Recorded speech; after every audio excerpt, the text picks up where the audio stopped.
Did you know that over 4.6 billion people uses social media? That's nearly 60% of global population. Imagine if even half of them turned their scroll time into action time for the planet. Welcome back to the Sustainability Side, the podcast that takes you from theory to action, and I'm your host, Dr. Sama. In our past episodes, we have been covering the whole series related to the circular economy. If you have missed the past episode, feel free to check it here, or you could also check the whole playlist below. Continuing today, we are exploring the topic how two powerful forces, education and social media, are rewriting the stories of climate action. In this episode, our guest Edwin Siuda, co founder of Numanity, joins us to discuss how technology, when used with intention, can either accelerate the dark side or become the greatest tool for human and environmental growth. At Numanity, Edwin and his team are reimagining environmental education for digital generation, connecting learners with experts, turning awareness into action and making sustainability accessible to anyone with a smartphone. In this episode, we will uncover how digital education, immersive learning, and online communication can inspire a global movement towards sustainability and how you can be a part of it. Let's dive in because the future of climate change actions starts with how we learn, connect, and start and share our knowledge today. With that note, we will have a small intro, then we will jump into the main session. Sing it loud, let's unite on the sustainability side. Feel the love day and night. Let's turn the tides, make a change today. Together we define our sustainable way. With every step we take, we rise and glow on the sustainability side. Let the good vibes flow. Okay, all right, Edwin. You are here with us right now discussing the topic how social media and education has shaped the fight against climate change. Welcome to the show, Sustainability Side. And Edwin, it's my absolute pleasure to host you in our podcast, and I'm so thrilled to have you here. Yeah, thank you for having me. I'm happy to be here and happy to discuss some important issues and hopefully some more important solutions. So, without further ado, we'll start our session with my first question, which is like, social media has explored in recent years, right? Like, how do you see it shaping the way people learn about and respond to the climate change? Yeah, definitely. I'm 24 years old and I think my entire life basically once I got old enough that I cared about the news and cared about watching the news, I was already on social media and that's pretty much been my main source of news my entire life. And I can only assume that there's a ton of people that have had similar experiences because now things like LinkedIn, Instagram, Twitter, like those are all, they can spread news so fast to such wide audiences of people that really, social media is its own like large Okay. media platform basically. Yeah. Just a curious question, like, what made you choose this stream, the Humanity, how it happened? Yeah, for sure. So I'm a co-founder of Numanity, a company focused on making environmental education accessible and engaging for young people. How that came about was in my graduate program. Our founder, Mitch, this is something he'd been working on for a number of years, and myself and another member of our cohort offered to just help him bounce ideas off of people and kind of formulate his plan moving forward. And we ended up spending a lot of time working together on that, and it slowly evolved. So for the last 9 months or so, we've been working together, developing an MVP for our product. We're currently running an investment round and trying to grow our reach, kind of tackle this mission of helping people develop a green lens as they grow up and mature and are in a position where the decisions that they make really play a role in environmental and ecological health. And that's really nice. So we were discussing like how you see like shaping the social media is basically shaping the way that people learn about it. Can you just share any story or any case study that you have come up with or you experienced to back this up? For sure. This is something I've seen other people experience a lot, including Mm-hmm. myself and like our whole team at Numanity. But the way that the media portrays environmental issues is a very like pessimistic viewpoint. It's always like, if we don't change this in the next year, then we're doomed and the world's going to burn by 2050. And that's a, Yeah. it's a very like doom and gloom way of looking at Mm. things. And I think social media, it definitely kind of follows this Mm. trend where what bleeds leads, and the things that like evoke more negative emotion will get Mm. more views, more likes, and Yeah. so forth. And that's not necessarily bad to create a sense of urgency and help people understand that these issues are real and they need to be solved. But the media isn't necessarily offering solutions to solve these problems. They're just trying to get people riled up about it because that increases their views or It ratings, sells. whatever. Yeah, yeah, Yeah. that's true. It has become a marketing strategy rather than talking like realistic picture. I totally agree with you. So continuing on, I have our next question, which is like digital education is growing so fast, and from your perspective, how can online platforms empower more people to take tangible climate actions? Yeah, so our company believes that for environmental education specifically, there's a lot of barriers, and that information is very siloed, where in order to learn about environmental issues and potential solutions, it requires you to go to university to study that.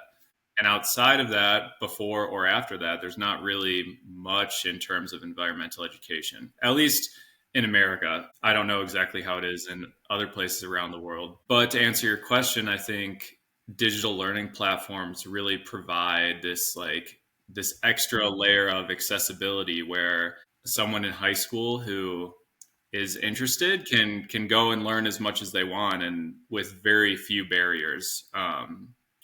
Like, you don't have to be in a certain place to learn about it. You don't have to have a certain amount of money that you're paying to go to school. It really just requires you to have a smartphone, which is not a guarantee. That's very much like a first world thing, but definitely it's much more common and accessible than being able to spend tens of thousands of dollars to go to university and learn. True, that's true. Because like all you need is a cell phone, right? So it's like the world is in your hands, and definitely those who wants to learn about skill. Because when we talk about education, it's not only the book or any textbook definition, it's the skill that we are learning. So I totally agree with what you are trying to say here. Fun question, you could take it like, what do you believe? Is it a myth or a fact where old generations believe the social media has lot of dark side, right? While this 90s and Gen Z's or later generation doesn't agree with that point. What is your point of view on that? Yeah, I see both sides. I think social media and technology in general is it's much better to look at it as a tool, like a hammer almost. Like, you can use a hammer to build things, be very like constructive and productive, but at the same time you can take a hammer and break things. So I think Yeah. along the same lines with social media and technology that we have access to now that we didn't before, it's a tool. We definitely have the ability to use it for good and not let it become a problem, but does it have the potential to waste your time and Hmm. rot your brain, everything that older people like to say is so bad about it? Yeah, it definitely does. And I don't like to act like it's horrible all the time. I'll admit, I definitely like to sit on my couch and scroll for, Everybody does that. yeah, yeah. Yeah, believe me. But yeah, I totally agree with you. Let's sustainability we talk about. It's up to us, like what we are going to choose. I think Same goes for social media. What you want to do? Do you want to rot yourself out, or you want to take some quality time and go bonkers on it? It's completely fine. It's like, as well as we are in a safe zone, right? So thanks for your views. Okay, so continuing on, my next question is like, there are social media campaigns or online movements that have really stood out, right? Especially to you, which makes you an inspiring, and what that pulled you towards this sustainable behavior. If possible, you can share some examples with our viewers or listeners who can resonate. Let me look on my phone real quick. There, Yeah. one thing I've noticed, just like trying to start a company, we've tried to be more active on LinkedIn, and this might just be the way the algorithm works, but my feed is flooded with people who care about environmental issues and want to push out these like really impactful job opportunities or workshops or just share information with others. So I've been really impressed by that. On Instagram, there's two accounts. One's called Impact and the other is called Environment, just at Impact and at Environment. And Impact has 2.4 million followers, Environment has 865,000. So both just really big pages, and I like both of those pages. They're pretty informative, but without that kind of doom and gloom tone that we were talking about earlier. And I think like the following behind them kind of speaks to the amount of people that really do care about what's going on in the world and want to create a better world. So those are a few examples that kind of stick out to me. That's really incredible. Again, another curious question you can consider, like, being an young entrepreneur, right? So of course it's not that easy to have a startup, to flourish, to be successful, thrive in the market. And especially when your niche is something related to the sustainability or a climate change, you might have a lot of backlash or any criticisms. Or how do you see that, and how do you deal with it? What do you want to say to the young entrepreneurs or someone who is like, you know taking you as an inspiration? What do you want to tell them? Yeah, that's a good question. I think I think what I would tell entrepreneurs and what I've been trying to remind myself and my team of co-founders is that really like what dominates in the market is what value you can provide to people. You can provide a lot of value to people while still doing things that are good for others, good for the earth, good for ecosystems. So I think, just kind of letting that backlash that people Hmm. get, like just let it roll off your shoulders. I think that's the advice I'd give to entrepreneurs. Let it roll off your shoulders and, be true to your mission. But yeah, it's hard because Be real with yourself, right? yeah, Yeah. it's hard because you want to pursue this mission, but if you're in the business world, you have to operate like a business and be able to generate money. If you're working with investors, you have to show them that you can multiply their money. But yeah, like I said, I think providing value and still being true to yourself and your mission is very possible and a good thing to remember. Hungry or health conscious? Discover Nelligum, your trending destination for heritage nutrition. The world's moving to real foods, and we are setting the pace. From high fiber millet noodles that instantly hit for busy Indian homes to our powerful traditional rice picked for immunity and pure taste. Dive into millet flakes that made for crunchy, satiety, and heart health with gluten-free varieties for all ages. And don't miss our delicious millet pasta, rich in protein, light on your stomach, with trending flavors like multi-millet and kutravelli, crafted for nutrition without compromise. India's top creators are making us viral, but your taste buds are the real reviewers. Go beyond trendy, choose heritage, choose health, try Nelegum, the real food influencer. That's a great message, like, you just said it, like it's a beautiful quote, that you have mentioned. It's like, keep going. You just be like, chill, relax, do your work, keep your focus, add value. So that's really incredible. Probably a lot easier said than done.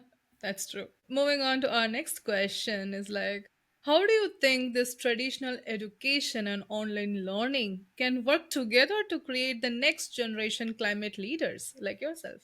Yeah, I think, that's part of what we're trying to do at Numanity is like create this platform where young people especially feel seen, and they understand there's a community around them that cares about the same issues and wants to make positive change. And I think that that's really kind of like the main thing. Like people crave community, and people crave to, not all people maybe, but a lot of people crave to do good things and leave things better than they found it, and make an impactful change. And I think, what Numanity is trying to do, and I am hopeful that a lot of other people are trying to do the same thing, is just create these communities and spaces for people to learn, and kind of like we talked about earlier, like be productive with the tools we have instead of falling into these traps of rotting and Negativity, we can say. scrolling. Yeah, Yeah. negativity.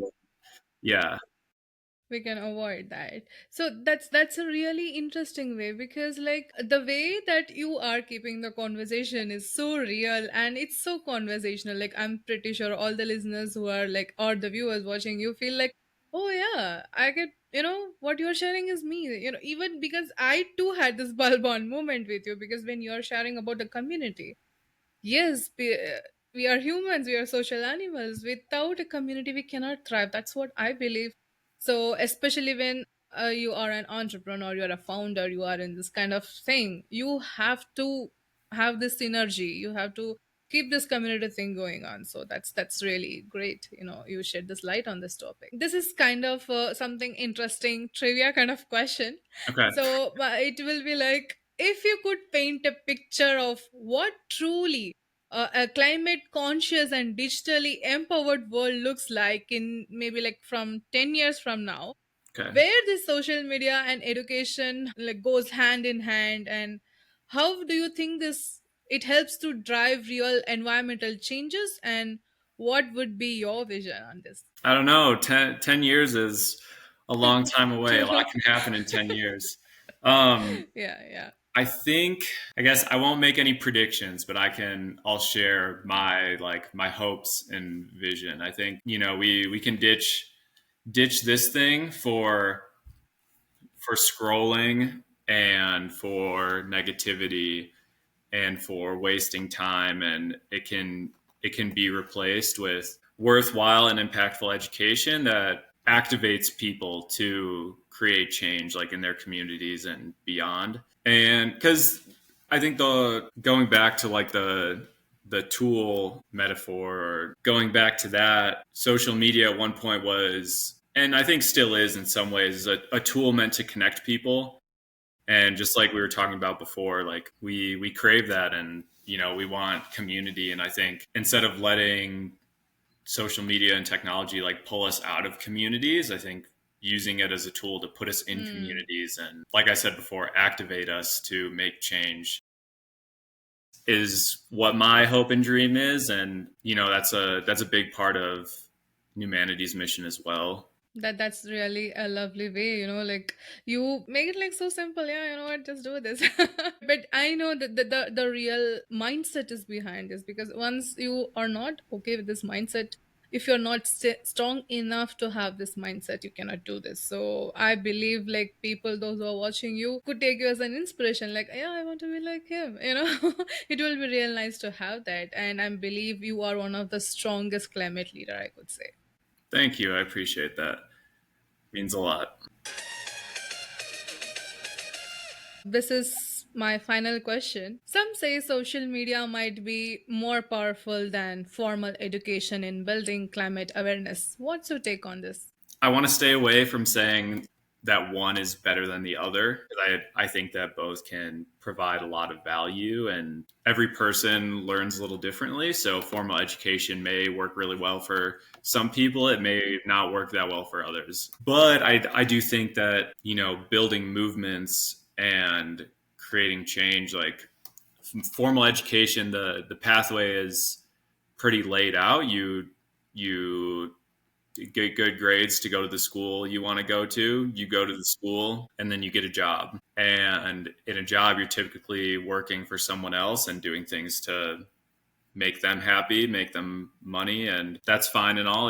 It's just how things go that way. But I think social media, where social media kind of shines that formal education doesn't, is that it's so easy. Like, I mean, we connected over LinkedIn, and now we're making this podcast that we're going to share with hopefully a very large A lot of audience. people. Yes, yes. And that I think that's kind of where formal education falls short. Like it reaches out to the individuals in the classroom and prepares them to get a job where climate and sustainability issues are worldwide and stretch like far beyond the classroom. And it really, I think it does and will continue to necessitate like a movement in order to like really make progress in the sustainability realm. So yeah, I think that's really where social media can shine, and where that kind of will outperform formal education in the next several years. I absolutely agree with you because a world has a lot of things. Usually when we talk about like traditional education, we think about like a lot of textbook definitions. But when the textbook definitions comes in the reality world, it doesn't work. It doesn't apply. People feel like I'm stuck. No, this is not what I learned, and I'm like lost because most of them are subjective. I believe I also agree with you in this digital platform. We can take that to more practical level. So this kind of education is little practical and applicable to the real world solutions. I would also agree on that point. Yeah, I also want to add, like, to plug Numanity a little more. We really believe that like mentorship is super important in like empowering young individuals to you know do what they want to do to make the world a better place. And that's another area that for me personally, I don't know if I experienced as much as I wanted to in formal education through social media and other online platforms. I think mentorship is a lot more feasible and kind of streamlined almost. You don't have to be in the same room as someone to get advice from them. You can get advice from several different people at the same time. And what Numanity is trying to do is create this space where several thought leaders are, in the palm of your hand, basically, like you said. So yeah, that's another way that I think that digital platforms are really able to kind of light a fire under people and create real change. That's true. I was about to ask the same question about humanity, but you anyway brought it up. My thing is like the people who are listening and watching, if they want to be part of humanity, if they want to enroll, what is the process? How it works? Currently, we're in our kind of like pre-launch phase where we're finishing designing our product, and that might change by time this gets released. But we are doing beta testing right now with small testing groups, and we have a sign up on our website to get early access. And we've been considering creating like a channel in our team's Slack where we can bring on people who are just interested in following along on the journey. We're going to be using platforms like Instagram and YouTube to kind of document our story and our progress. This is a platform that we want to make as accessible to people as possible. So yeah, I know that like we'll have our socials linked whenever this gets posted, but yeah, just follow along with that, and we'll hopefully have a really well functioning product for everyone soon enough. I would really wish you all the very best for this upcoming project and wish you all the biggest of the biggest success that you could reach. Thank you, I appreciate it. So, with that note, guys, if you want to be an inspiration, just like Eddie, here you are. Reach out to him, and definitely he can become a very good mentor. I have no doubts in that. So, with an insightful conversation with Edwin, thank you so much again for sharing your journey and the incredible work with the humanity that you're doing, and especially you're trying to bridge the gap between learning and the impact. So, let's bring this all together, right? What would be your advice to the people listening to us right now regarding our topic today? Be an optimist, and don't be afraid to find other people who share your passions. I think that's my advice. That's great because go bold. Yeah. It's like you need to have a lot of guts to do that. It's not that simple. So yeah, that's great. So before we wrap, I'd love to leave you and our listeners with one final thought. If technology reflects the intention of its user, what would you believe that will define whether it's become a tool of a growth or a weapon or a self-destruction of a planet? Well, it's with you. I was just gonna say we can do better, and that's not a bad thing. It's okay to like reflect with yourself and know where there's room for improvement. But yeah, I would just say like, be honest with yourself and consider if you're using this tool for your own benefit, and then consider what you can change to make it a tool for your own benefit. Listeners, if today's conversation resonated with you, don't just stop at listening. Join our growing community at the sustainability site.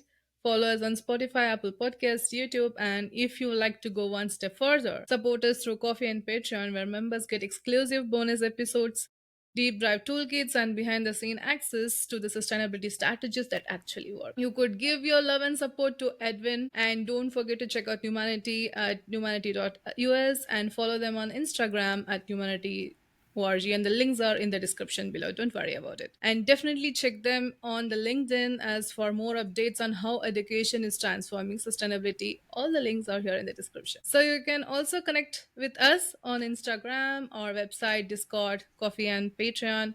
You can also find us in the LinkedIn, the sustainability side, of course. Join the movement, share your thoughts, and be a part of a global community creating a change from the ground up. And before you go, here's a little sneak peek of what's coming next, because next episode we get personal. I'll be joining with a special guest who would create a great impact with sustainable designs that make for eco-friendly living, and he's an entrepreneur, he's a professor and director of well-reputed company, and together we'll explore what it takes to make a sustainability profitable, measurable, and with a mentorship, any startups would, of course, successfully be sustainable and definitely more of a similar circular economic tasks. As I always say, the circularity shift isn't just a theory. It's already happening in our real lives, whether it's a family, it's a business, or it could be anything. It is happening. And if you want to adapt it, you need to have the right mindset. So, thanks for tuning in to the sustainability side. Together, we are not just talking about a change, we are making it in action. Because sustainability isn't mine, it's ours. And until next time, take care, stay tuned, curious, inspired only on the sustainability side. Feel the joy, let's unite on the sustainability side. Making waves shine